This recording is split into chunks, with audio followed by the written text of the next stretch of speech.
اگر اس سال کا بھی رمضان دیکھنا ہمارے مقدر میں ہے تو میرے عزیزوں، کسی بڑے مہمان کے آنے کی تیاریاں گھر میں پہلے سے ہونے لگتی ہیں۔ جب آپ کو بتا دیا جائے کہ سال بھر بعد آپ کے رشتہ دار کوئی گھر آنے والے ہیں تو ظاہر سی بات ہے آپ اپنے گھر کو ٹھیک ٹھاک کرنا شروع کرتے ہیں اور پھر سامان سلیقے سے لگانے کی کوششوں میں جٹ جاتے ہیں۔ اگر کوئی آپ کا عزیز آدمی آ رہا ہو تو اس کے لیے تیاریاں الگ سے ہوتی ہیں۔ ہو سکتا ہے گھر کی پینٹنگ بھی ہو جائے، گھر کی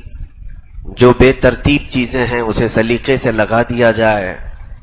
پھر کھانے پینے کے انتظامات بھی کیے جاتے ہیں کہ وہ مہمان آئے تو اس کے لیے ہم پہلے کیا پیش کریں گے، کمرہ متعین کر دیتے ہیں کہ کہاں رہے گا۔ تو یہ ہمارے عزیز مہمانوں کے ساتھ ہم یہ کرتے ہیں۔ تو جب امت مسلمہ کو یہ بتا دیا جائے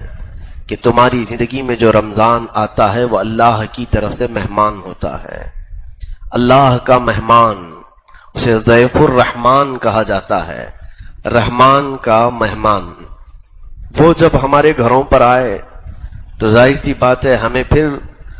اپنے تمام قواعد، اپنے تمام ضوابط اور اپنی زندگی کے ساری بھی ترتیب چیزوں کو ٹھیک کرنے کی ضرورت ہوتی ہے۔ رمضان جس کے گھر میں داخل ہوا اللہ کا مہمان بن کر کے آیا۔ قیامت کے دن ایک شخص سفید لباس میں آئے گا،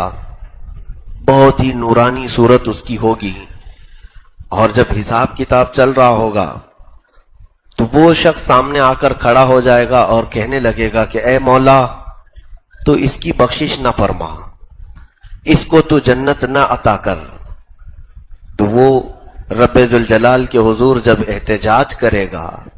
اللہ رب العزت اس سے پوچھے گا کہ اس کے خلاف تو کیوں کھڑا ہے؟ تو وہ کہے گا کہ مولا میں اس کے گھر مہمان بن کر کے گیا تھا، لیکن اس نے میری کوئی خاطر مدارات نہیں کی، میرے ساتھ نہ محبت کا سلوک کیا، نہ مجھے اس نے کچھ پوچھا۔ تو بندہ کہے گا کہ اے بندے تو جھوٹ تو نہیں بول رہا ہے، پوری زندگی میں کبھی میں نے تجھے اپنے گھر آتے دیکھا تو نہیں، کبھی میں نے دیکھا نہیں کہ تو مہمان بن کر میرے گھر آیا تھا، تو ہے کون جو میرے خلاف مقدمہ کیا ہے؟ تو اللہ رب العزت خود فرمائے گا اے بندے یہ جھوٹ نہیں بولتا، یہ ماہ رمضان ہے، آج اسے شکل دی گئی ہے، یہ خوبصورت حسین نوجوان کی شکل میں جو آج آیا ہے یہ میری طرف سے تیرے گھر بھیجا جاتا تھا ہر سال، اور اس نے تیرے خلاف آج مقدمہ کیا۔ قسم رب ذوالجلال کی،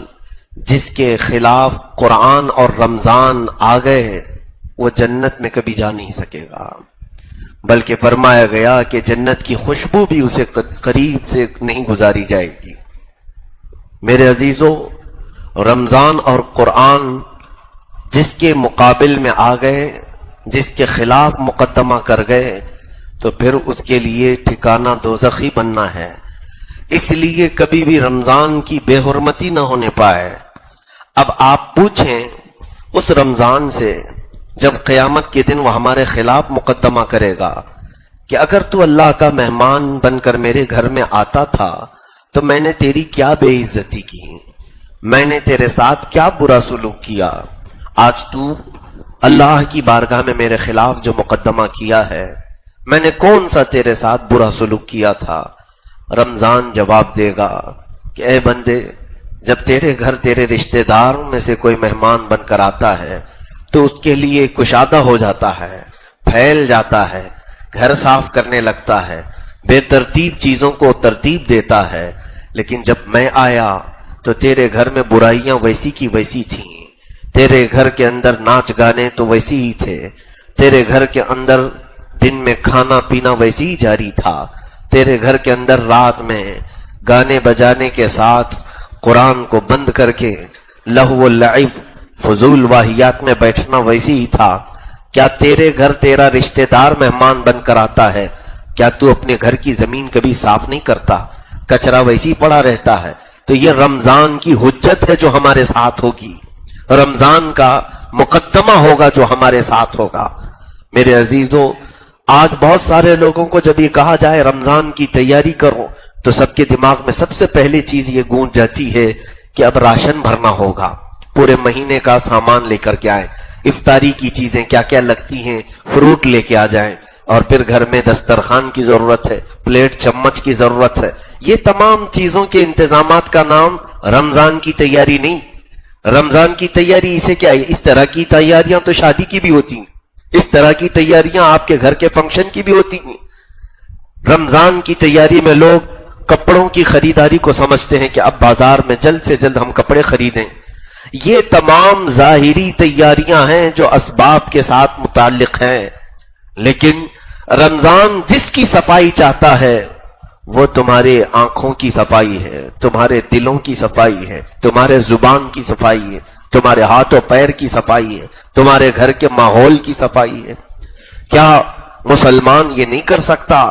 کہ اللہ کا مہمان آ رہا ہے، میرے گھر آج سے ٹی وی بند ہو جائے، میرے گھر جو فضول واہیات ہوتے ہیں اس کو میں کسی طرح بند کر دوں، شرم تو کروں، اللہ کا مہمان میرے گھر آنے والا ہے۔ باقی ان لوگوں سے میرا کوئی کلام نہیں ہے۔